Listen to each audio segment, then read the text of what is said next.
이제 하나님께서 드보라라는 사람을 사용하셔서 그를 통해서 이스라엘 백성을 가나안 왕 야빈의 손에서 구원하시는 그 시작의 모습을 보았습니다. 이것이 얼마나 그 당시에 사람들에게 충격적이었냐면 이 드보라를 소개하는 그 설명을 보면 그것이 좀 드러나는데 계속 반복해서 여자라는 것이 4번이나 나오죠. 당시의 여자는 이게 앞장서서 싸울 수 있는 사람도 아니고, 그리고 어떤 가족에서의 영향력을 완전히 드러낼 수 있는 그런 존재들도 아니었습니다. 그런데 하나님께서 이러한 드보라를 통하여서 일하셨다는 것은 분명한 메시지가 있다. 주님이 사용하시는 사람은, 주인이 사용하시는 또한 그 민족은 대단한 민족, 능력이 있는 민족, 자격이 있는 민족, 사람이 아니고, 하나님께서 사용하시고 선택하시는 사람은 연약한 사람이다. 작은 자라다.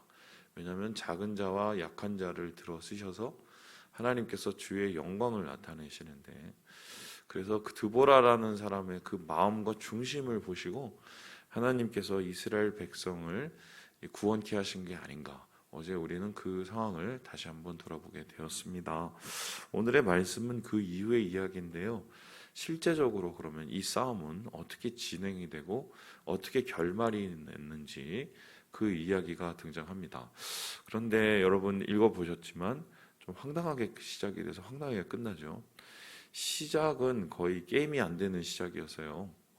왜냐하면은 이 야빈이 보낸 시스라라는 장군이 가지고 온 이 군대가 거의 그 당시에는 최신식 군대, 철병거 군대였기 때문입니다. 13절을 보면요, 모든 병거 곧 철병거 900대가 왔다라고 합니다. 900대. 그러니까 이게 어떠냐면 당시에 이스라엘의 무기는요, 무슨 칼이 있고 막 그랬던 게 아니에요. 그냥 쟁기 들고 나와서 싸우고 무슨 도끼 들고 나와서 싸우고 뭐 이런, 그러니까 집에서 농기구가 들고 나오면은 이게 싸움의 기구가 되는 뭐 그런 시대였거든요. 그런데 그게 다 대부분 청동기였단 말입니다. 구리였어요. 그런데 아무리 세봤자 구리 칼과 철 칼이 가서 싸우고서 부딪히면 이건 게임이 안 되거든요. 그런데 그냥 철 칼도 아니고 철병 거죠. 그러니까 오늘날로 따지면은 뭐 거의 탱크급이 오는 건데, 탱크 앞에서 소총 들고 싸우면 누가 이기겠습니까? 이거 뭐 말도 안 되는 얘기죠. 그런데 여기 보니까 바락이 라는 이 장수가 10,000명을 데리고 나아가서 싸워서 막 용감하게 싸워서 이기는 듯 하지만, 10,000명이라는 숫자도 이 철병거가 900개가 되는 그 군대하고 비교해 본다면 사실 그게 크지 않은 숫자죠. 그러니까 이거는 시작부터 게임이 안 되는 전쟁이었어요. 그런데 이 전쟁을 하나님께서 이기게 하시거든요. 근데 그 이기게 하는 과정 속에도 석연치 않은 부분들이 보입니다. 우리 함께 14절의 말씀을 같이 한번 읽어보도록 하겠습니다. 시작. 드보라가 바락에게 이르되 일어나라. 이는 여호와께서 시스라를 내 손에 넘겨주신 날이라. 여호와께서 너희 앞서 나가지 아니하시느냐 하는지라. 이에 바락이 10,000명을 거느리고 다볼산에서 내려가니.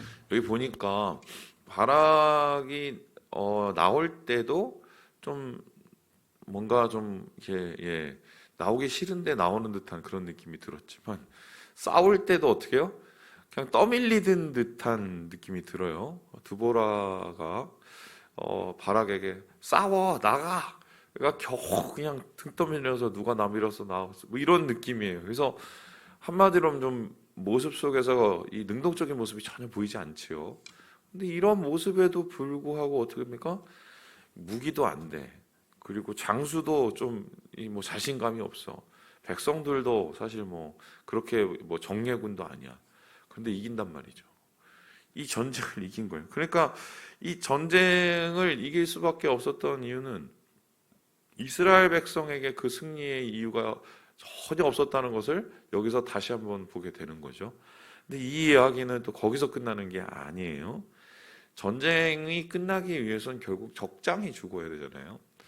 적장이 도망가거나 아니면은 적의 장수가 뭐 다시 어떤 식으로 반격을 해올 수 있기 때문에 적장을 끝내야 모든 전쟁이 끝나는 거거든요. 그래서 끝까지 이 적장을 쫓아서 죽이는 게 어쩌면은 그 당시의 전쟁의 모습이었는데, 흥미로운 것은 이 적장을 죽이는 사람이 바락이 아니고 혹은 뭐 이스라엘 군대가 아니라 전혀 뜬금없는 저쪽 겐족 속 사람이라는 거예요. 그것도 그냥 겐족 속에 있는 여인이었어요.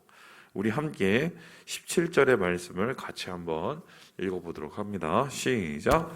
시스라가 걸어서 도망하여 겐사람 헤벨의 아내 야엘의 장막에 이르렀으니 이는 하솔 왕 야빈과 겐사람 헤벨의 집 사이에는 화평이 있음이라. 겐사람 헤벨 그의 아내 야엘의 집에 도망갔다고 얘기를 합니다. 여기서 도망간 이유는 이 시스라라는 사람이 있는 그 나라 하솔 왕이 이 겐 사람들 헤벨과 뭔가 조약을 맺고 서로 불가침 조약 같은 게 있었던 것 같아요. 그런데 오늘 그 헤벨이라는 이 사람을 어떻게 소개를 하냐면요, 겐 사람이라고 얘기를 합니다.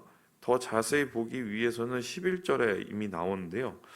모세의 장인 호밥의 자손, 그 밑에 있는 겐 사람이에요. 그러면은 이 야엘이라는 이 여인은 어떻게 되냐면, 정확하게 따지면은 이스라엘 백성이 아닙니다. 이스라엘 백성이 이집트에서 탈출할 때 같이 동행하였던 일종의 잡족이었어요. 잡족. 그러니까 오늘날 우리로 따지자면 이주민 노동자 정도 되는 거죠. 물론 이제 모세의 장인의 자손이긴 하지만 주류 민족이 아니었단 말입니다. 얼굴 색깔이 달랐을 가능성이 크고. 그런데 그 사람이에요. 그 사람들 그쪽에 있는 또 여인이에요. 그러면 이거는 어떤 뜻이냐면, 막 싸움을 해놓고 마지막에 이 종지부, 마지막에 이 싸움의 끝은 정말 쓸데없이 어디서 죄송해요, 뭐 굴러먹을지도 모르는 집안에 가서 그 사람이 우연찮게 그 사람을 발견하고 그리고 그 적장을 죽인, 뭐 이런 얘기가 되는 거예요. 정말 너무 싱겁게 끝나는 거죠. 그런데 이 싱겁게 끝났었을 때 사람들이 야, 시스라가 죽었대 소식을 듣고 막 야, 싸움이 끝났어. 이스라엘 백성이 막 박수를 치면서 막 하나님 앞에 영광을 돌리고 막 기뻐하며 춤을 췄겠어요? 아니면 되게 머쓱해갖고 머리를 이렇게 긁었겠어요?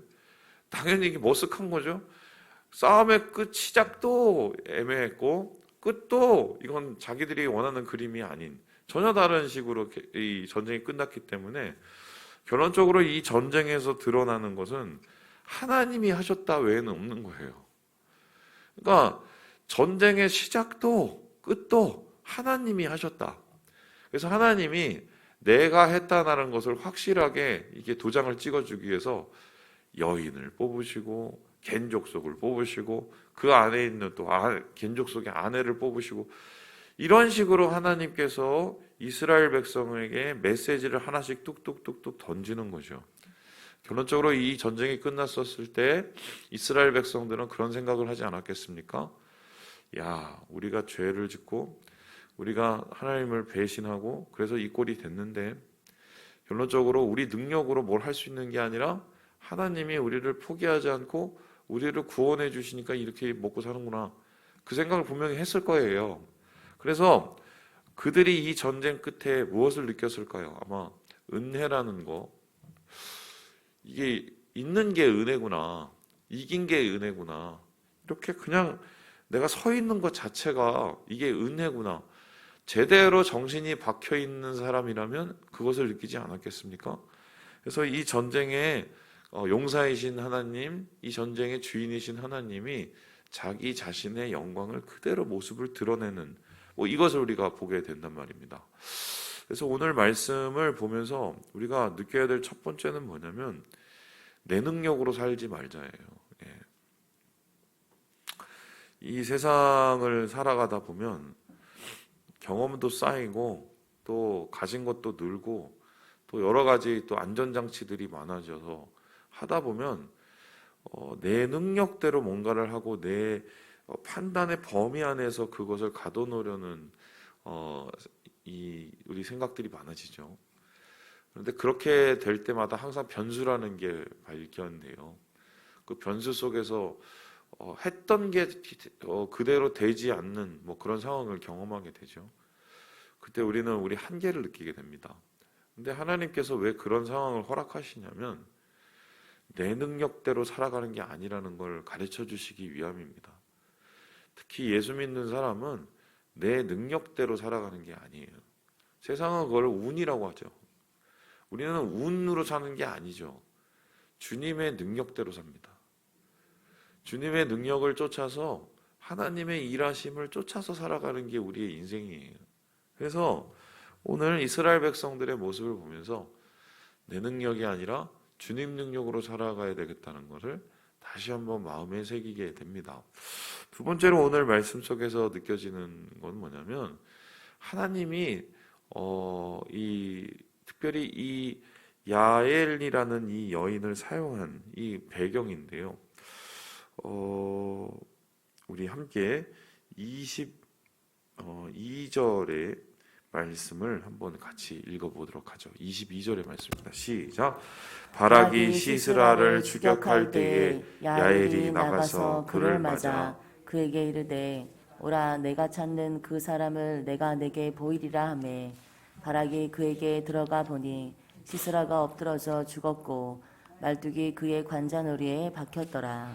한마디로 저는 그 믿음의 능동성, 그러니까 능동적인 믿음이라고 할까요?